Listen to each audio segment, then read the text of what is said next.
ونصلي ونسلم على رسوله الكريم أما بعد فأعوذ بالله من الشيطان الرجيم بسم الله الرحمن الرحيم الصلاة والسلام عليك يا سيدي يا رسول الله وعلى آلك وأصحابك يا سيدي يا حبيب الله۔ حضرات، امام غزالی علیہ الرحمہ آپ قرآن حکیم کی تفسیر شروع کرنے سے پہلے، قرآن حکیم سیکھنے سے پہلے جو بنیادی باتیں آپ نے بیان فرمائی ہیں وہ کمال باتیں ہیں، اور کمال آج جو میں انشاءاللہ نصیحت آپ کی بیان کروں گا وہ بھی کمال ہے۔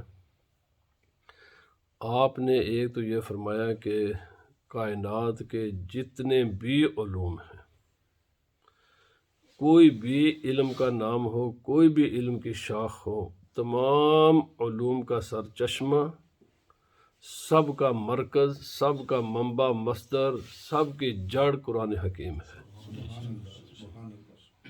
چاہے ان علوم کا تعلق اس دنیا کے ساتھ ہو یا ان علوم کا تعلق آئندہ آنے والی زندگی کے ساتھ ہو، دونوں علوم کا، ہر قسم کے علوم کا مرکز قرآن حکیم ہے۔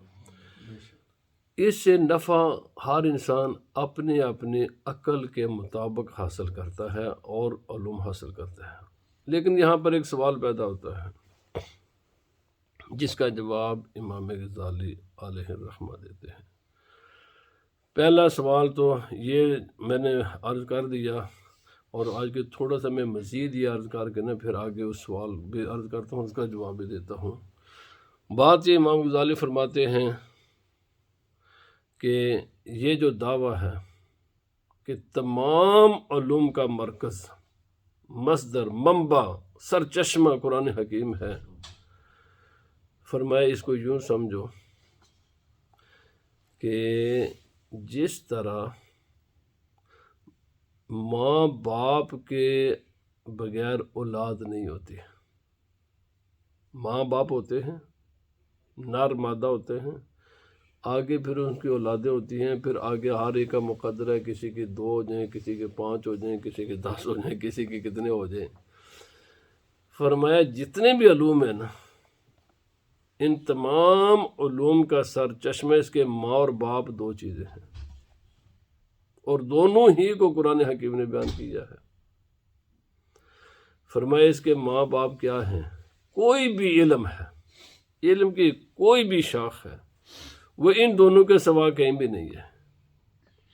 فرمایا یا اس کا تعلق اس دنیا کے ساتھ ہوگا یا اس علم کا تعلق آئندہ دنیا کے ساتھ ہوگا۔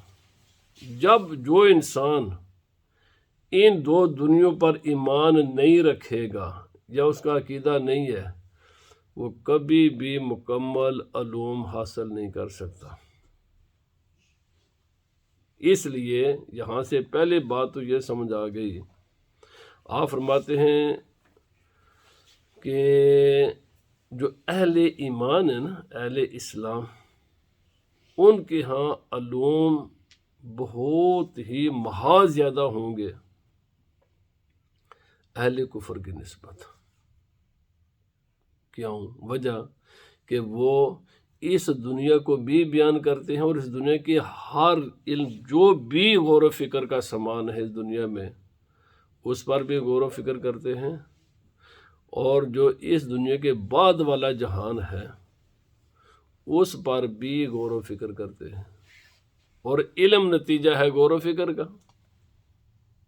علم جتنا بھی علوم ہے دنیا میں، وہی جو ہے نا قرآن حکیم نے اور رسول اللہ صلی اللہ علیہ وسلم نے انسانیت کے وہاں رہنمائی کی ہے کہ جہاں تک ان کی عقل، غور و فکر جہاں تک کام نہیں کر سکتی، اس کے آگے کی باتیں بتائی ہیں۔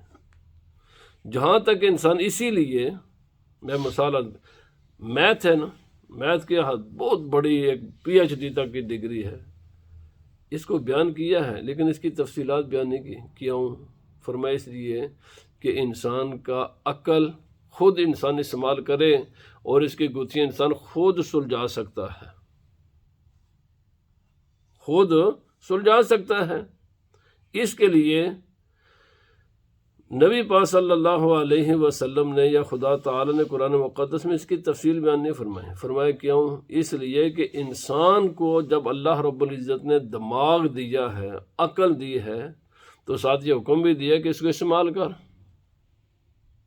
اس کو استعمال کر کے یہ جو الجھی ہوئی گتھیاں ہیں نا، ان کو خود ہی سلجھا لے، اور انسان سلجھاتا ہے. اسی لیے آپ دیکھیں، میں بس ایک معمولی سی بات عرض کر کے آگے چلتا ہوں. یہ میڈیکل جہاں بھی پڑھائیں نا، یا جو پریکٹیکل کام کریں نا، علم طب کا ذکر تو قرآن پاک حدیث پاک، لیکن آپ کو دنیا کے ہر ہاسپٹل، ہر تحقیقی ادارے میں ابن سینا کا وہ فوٹو نظر آئے گا. کیوں جی؟ او بھائی اس لیے کہ اس نے غور و فکر کر کے انسانی بدن پر تحقیق کر کے جو جو اصول وضع کیے، آج دنیا ان اصولوں کو منوان مان رہی ہے.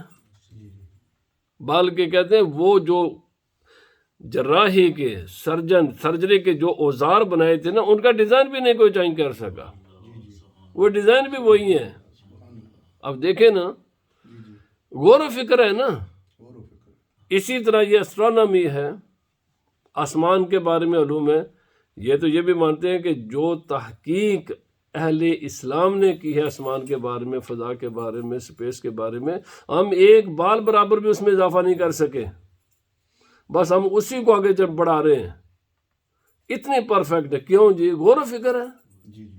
بات یہ کہ جب مسلمانوں نے دماغ استعمال کیا تو اس کائنات کو کھنگال دیا انہوں نے، اور ایسا کھنگالا ہے کہ اس کے اوپر مزید آج تو بہت کچھ ہے نا جی، بہت یعنی بن گئی چیزیں. لیکن یاد رکھ لیں کہ یہ زمین کا یعنی اس کو اگر مشرق و مغرب کی طرف سے دیکھیں تو یہ اس کا سارا قطر، اس کا سارا یعنی وہ کتنا ہے، اور شمال جنوب کی طرف سے دیکھیں یہ کتنا ہے. اتنی تحقیق کے بعد بھی جب کچھ بھی نہیں تھا تو اہل اسلام نے جو اس کے میئرمنٹ کی تھی نا، اس میں غالباً جہاں تک کوئی 100 میل یا 150 میل کا فرق نکلا ہے. کب؟ سارے اوزار، تمام ٹیکنالوجی کے باوجود جب مسلمانوں جب کچھ بھی نہیں تھا تو اس وقت انہوں نے زمین کے بارے میں جو تحقیقیں کی کہ اس کو اگر مشرق مغرب کی طرف سے دیکھیں یہ کتنی ہے، اور اگر شمال و جنوب کی طرف سے دیکھیں، اور وہ بھی فرق میں رہا، شمال و جنوب کا نکلا ہے، مشرق مغرب کا فرق نہیں نکلا. تو میں نے صرف یاد کرنا چاہتا ہوں، کائنات کا جو بھی علم ہے یہ نتیجہ ہے غور و فکر کا. انسان سوچتا ہے، غور و فکر کرتا ہے، قدرت کے یہ جو آثار ہیں ان پر تحقیق کرتا ہے. اس کے نتیجے میں اللہ رب العزت بندے کے دل و دماغ سے جو پردے ہیں وہ ہٹاتا ہے، تو حقائق انسان کے سامنے آتے ہیں.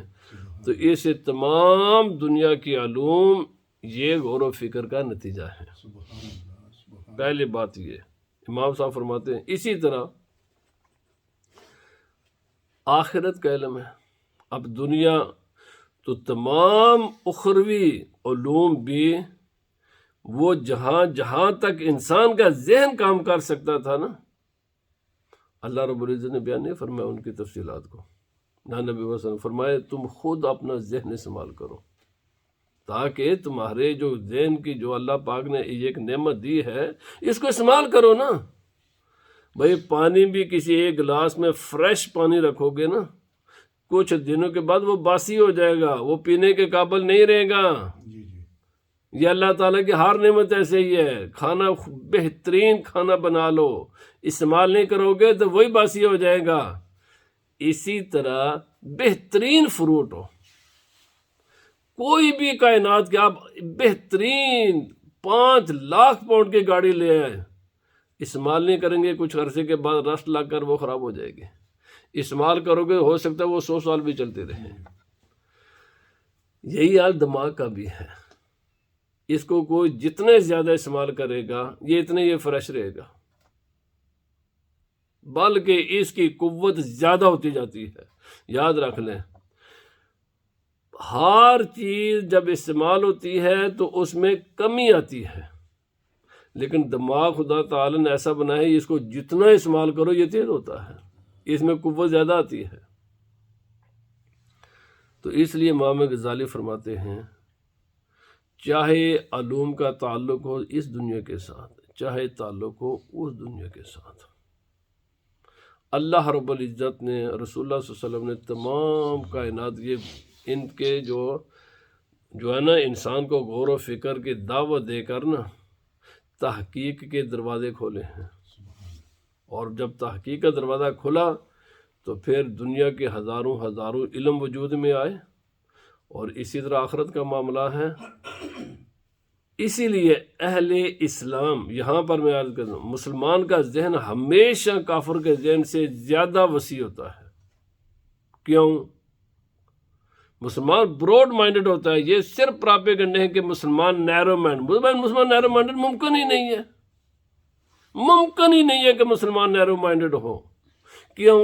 مسلمان اس دنیا کے لیے نہیں سوچتا، یہ دنیا تو 60-70 سال ایک انسان رہتا ہے اس کے لیے سوچتا ہے نا، مسلمان اس زندگی کے لیے بھی سوچتا ہے کہ جس کی کوئی انتہائی نہیں ہے۔ مسلمان کا ذہن تو عبدالآباد تک وسیع ہے، اور اس لیے وہ جو بھی کام کرتا ہے، جو بھی عمل کرتا ہے، وہ پہلے سوچتا ہے کہ میرے اس عمل کا رزلٹ پازیٹیو اس دنیا میں پازیٹیو ہوگا یا نہیں ہوگا، اور آئندہ زندگی ہے اس میں بھی یہ مثبت اور پازیٹیو ہوگا یا منفی ہوگا، دونوں کو غور و فکر کرتے وہ ہمیشہ۔ اسی لیے الحمدللہ مسلمان کا ذہن، مسلمان ذہنی اعتبار سے تمام کفار سے ان کے دماغ زیادہ وسیع ہوتے ہیں، کیونکہ ان کی نظر وسیع ہے۔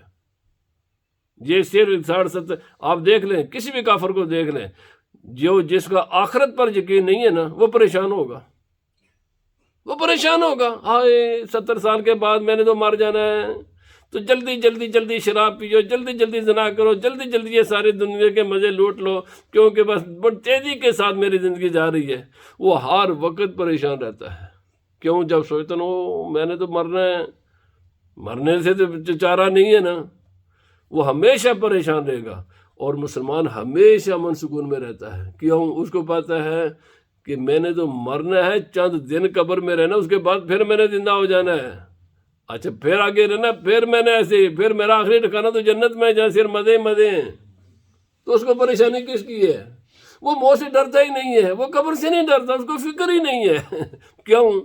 وہ اپنا ہر عمل اس انداز میں کرتا ہے کہ جیسے اس کی یہ دنیا بھی بہتر ہو جائے اور اسے آخرت کی زندگی بھی بہتر ہو جائے۔ اب یہاں پر امام غزالی کے سوال کر کے اس کو جواب دیتے ہیں۔ آپ فرماتے ہیں جب یہ بات ہے کہ تمام علوم کا سر چشمہ قرآن حکیم ہے، چاہے دنیا کے ہوں چاہے آخرت کے ہوں، آپ نے بڑی مثالیں دے کر سمجھایا ہے۔ اب انسان کی زندگی تو ہے 60-70 سال، تو ایک علم کو اس پر عبور حاصل کرنا مشکل ہے، چاہے جائے کہ اس دنیا کے بھی علوم ہوں اور آخرت کے بھی علوم ہوں، بھائی اتنا تو انسان کر ہی نہیں سکتا۔ تو پھر ہم کیا کریں؟ علم ہمیشہ انسان کی زندگی سے بڑا رہتا ہے، زندگی ختم ہو جاتی ہے، علوم ابھی باقی رہتے ہیں، علم کی دنیا انسان کی زندگی سے ہمیشہ بڑا ہوگا۔ پھر کیا کر دے؟ تو امام صاحب نے اس کا بہت خوبصورت جواب دیا ہے۔ آپ نے فرمایا بندہ سن، تیری منزلیں ہیں دو، بس دونوں منزلوں کو تو نے سوار کر رکھنا ہے، بنا کر رکھنا ہے۔ اگر تو ان دو باتوں نقطوں کو سمجھ جائے گا نا تو تمام سوالوں کا جواب تجھے مل جائے گا۔ فرمایا کیا ہے؟ ایک منزل ہے یہ دنیا، 60-70 سال میکسیمم تو نے یہاں رہنا ہے، تو یہاں رہنے کے لیے تجھے تیری چند بنیادی ضروریات ہیں۔ تجھے مکان چاہیے، تجھے کھانے پینے کے لیے کچھ خوراک چاہیے، تجھے پہننے کے لیے لباس چاہیے، بیمار ہو جائے تو علاج معالجہ چاہیے، اپنی نسل کو برقرار رکھنے کے لیے نکاح چاہیے، اور یہ ساری چیزیں ان سب کے لیے تجھے مال چاہیے۔ ظاہر بات ہے خدا تعالیٰ نے مال کے اسباب اتنے کثیر بنائے ہیں کہ کسی انسان کے بس میں نہیں ہے کہ تمام کو اختیار کر سکے، بس میں نہیں ہے۔ ظاہر بات ہے جو فارمر ہوگا وہ ٹیچر نہیں ہو سکتا، وہ ایک ہی کام کرے گا، یا تو اپنی زمین میں کام کرے گا یا کسی اسکول میں جا کر ٹیچ کرے گا۔ جو ٹیچر ہے وہ بھائی دکاندار نہیں ہو سکتا،